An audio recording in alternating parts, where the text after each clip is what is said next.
नमस्कार दोस्तों, आपका स्वागत है अपनी YouTube चैनल PFP में। आज हम FMCG सेक्टर के बारे में चर्चा करने वाले हैं। निफ्टी FMCG में तेज़ी के संकेत नज़र आते हैं, तो ऐसे सिचुएशन में एज ए रिटेल इन्वेस्टर हमें क्या करना चाहिए, कौन से स्टॉक्स पे फोकस करना चाहिए, इसके बारे में आज हम चर्चा करने वाले हैं। सबसे पहले इंडेक्स लेवल पे चर्चा कर लेते हैं। 40,000 का लेवल एक इंपॉर्टेंट सपोर्ट था। जैसे ही ये लेवल टूटा हमें वीकनेस देखने को मिली और अब भी ये वीकनेस हमें कंटिन्यू रहती हुई नजर आती है। 200 और 100 डेज के मूविंग एवरेज के नीचे ही ट्रेड कर रहा है। पिछले 4-5 दिनों से 20 डेज के मूविंग एवरेज के ऊपर क्लोजिंग होती हुई नजर आती है और आज की तेजी के बाद 50 डेज के मूविंग एवरेज के ऊपर की भी क्लोजिंग हमें नजर आई है। डेली RSI 55.72 है। यहाँ पर मोमेंटम पिकअप होता हुआ नजर आता है। एक इंपॉर्टेंट लेवल के बारे में बात कर लेते हैं। शॉर्ट टर्म के लिए यहाँ पर हमें स्ट्रेंथ बढ़ती हुई नजर आती है। आप देख पाएंगे ये काफ़ी ज़्यादा इंपॉर्टेंट सपोर्ट बना हुआ था, लेकिन जैसे ही ये लेवल हमें टूटता हुआ नजर आया तो अच्छी खासी गिरावट देखने को मिली। फिर से रिकवरी हुई, यहाँ पर इसने कॉन्सोलिडेट किया, फिर से हमें यहाँ पर तेज़ी देखने को मिल रही है। Type of inverse head and shoulder pattern हमें बनता हुआ नजर आता है, तो ये टारगेट हमें ऊपर की तरफ नजर आ सकता है। तो अप्रॉक्सीमेटली 37,500, 38,000 ये सारे लेवल्स हमें देखने को मिल सकते हैं। तो इस हिसाब से तो क्लियरली शॉर्ट टर्म अगर हम पिक्चर देखेंगे तो थोड़ा बहुत बुलिशनेस हमें होता हुआ नजर आता है।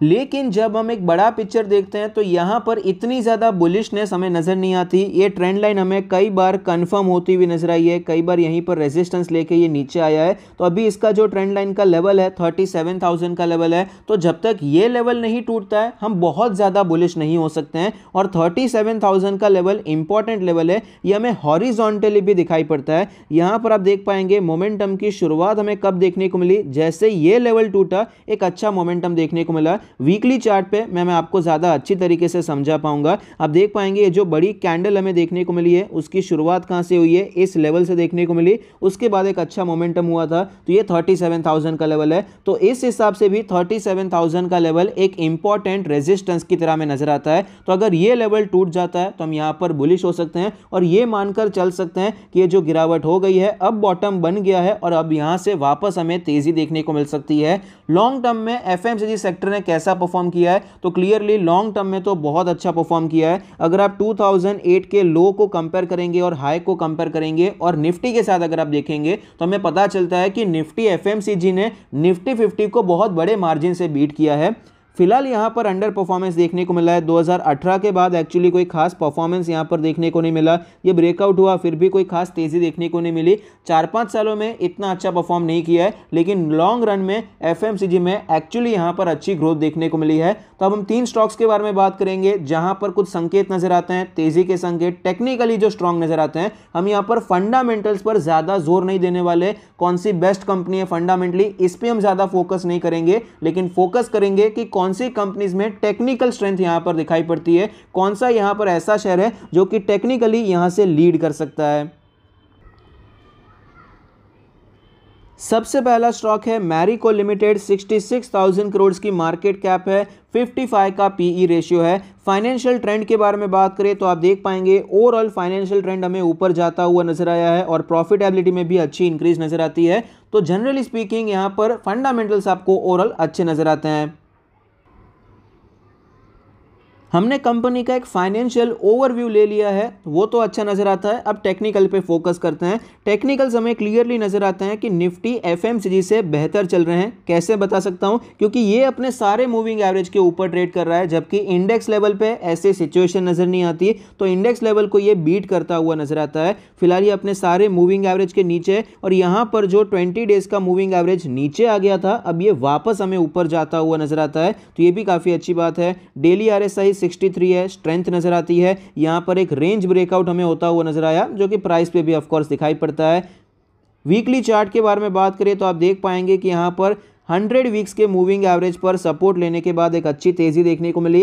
ये 450 460 का लेवल अच्छा लेवल था। यहां पर ये जोरदार एक बुलिश कैंडल आई, रीटेस्ट किया, ऊपर गया था, तो सेम लेवल से वापस हमें ये ऊपर जाता हुआ नजर आया है।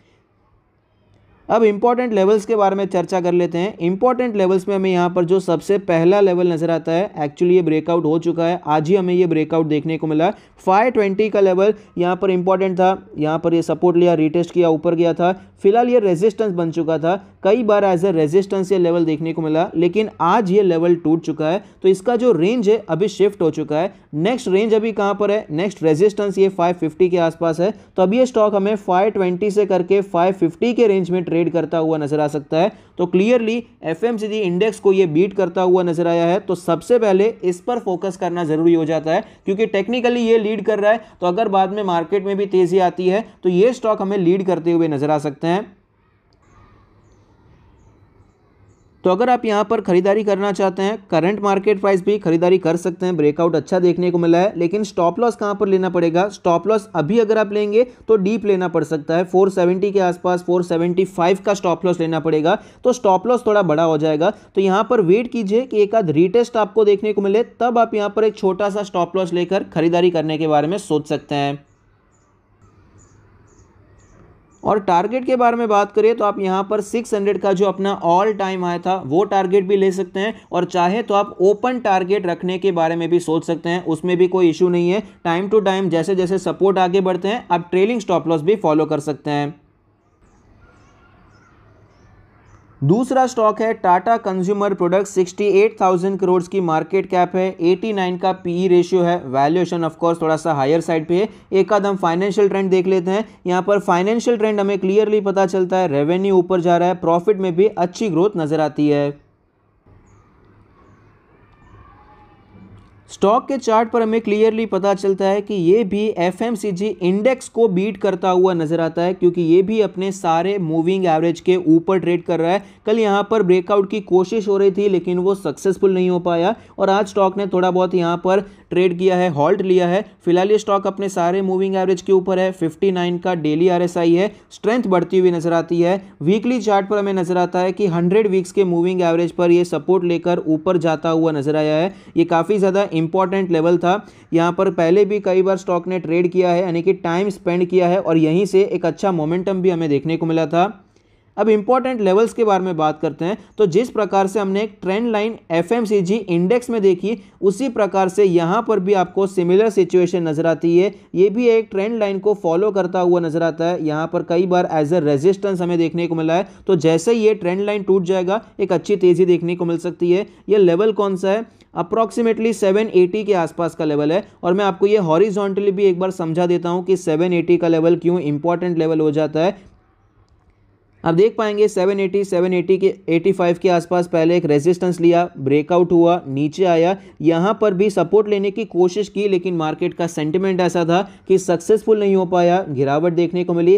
रीटेस्ट किया, रेजिस्टेंस लिया, फिर गिरावट, यहां पर हमें फिर से रेजिस्टेंस लेता हुआ नजर आया, और अब भी फिलहाल ये रेजिस्टेंस लेता हुआ नजर आया है। तो जिस प्रकार से मैरिको में वो ब्रेकआउट हो गया है, अभी तक टाटा कंज्यूमर में वो ब्रेकआउट देखने को नहीं मिला। एक बार ये 780 के ऊपर निकल जाए तो यहां पर हम बुलिश होने के बारे में सोच सकते हैं, पोजीशन बना सकते हैं। तो अभी के लिए मैरिको में तो खरीदारी कर सकते हैं, लेकिन टाटा कंज्यूमर को फिलहाल के लिए तो वॉच लिस्ट पर ही रखना है। आप अलर्ट लगा सकते हैं, 780 785 की अलर्ट लगा सकते हैं। बेस्ट केस सिनेरियो क्या होगा, यहां पर ये थोड़ा सा होवर करने की कोशिश करेगा, उसके बाद अगर ये ऊपर जाता है तो एक छोटे से स्टॉप लॉस के साथ हम यहां पर पोजीशन बनाने के बारे में सोच सकते हैं।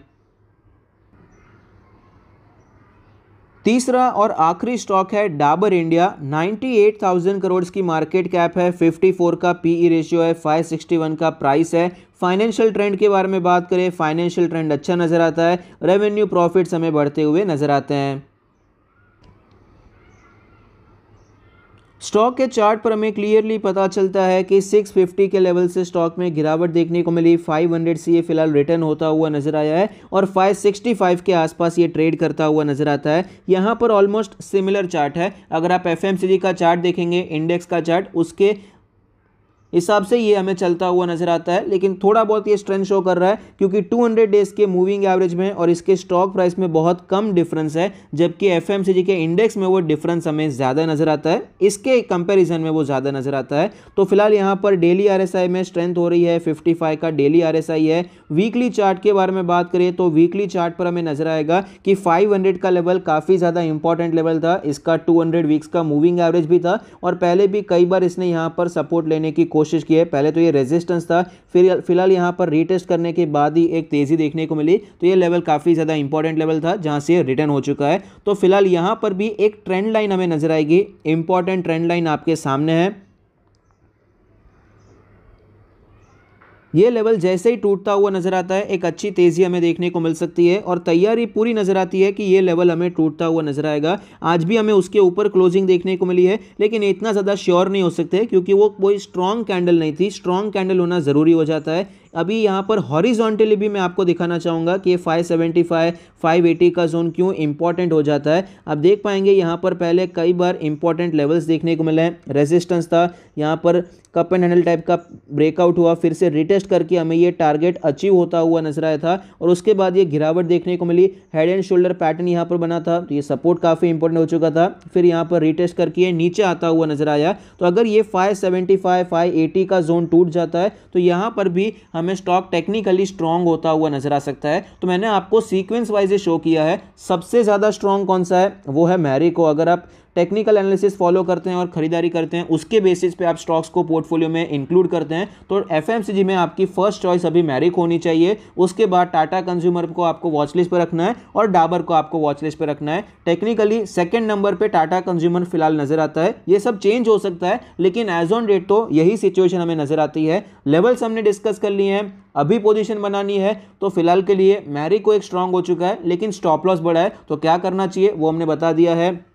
टाटा कंज्यूमर और डाबर में यहाँ पर फिलहाल तो ब्रेकआउट का वेट करना है, उसके बाद हम खरीदारी करने के बारे में सोच सकते हैं। अगर एक छोटे स्टॉप लॉस के साथ हमें एंट्री मिलती है तो एक अच्छा पोजीशन हम यहाँ पर क्रिएट कर सकते हैं। आई होप आपको ये वीडियो पसंद आता है। Thank you, stay happy, happy investing.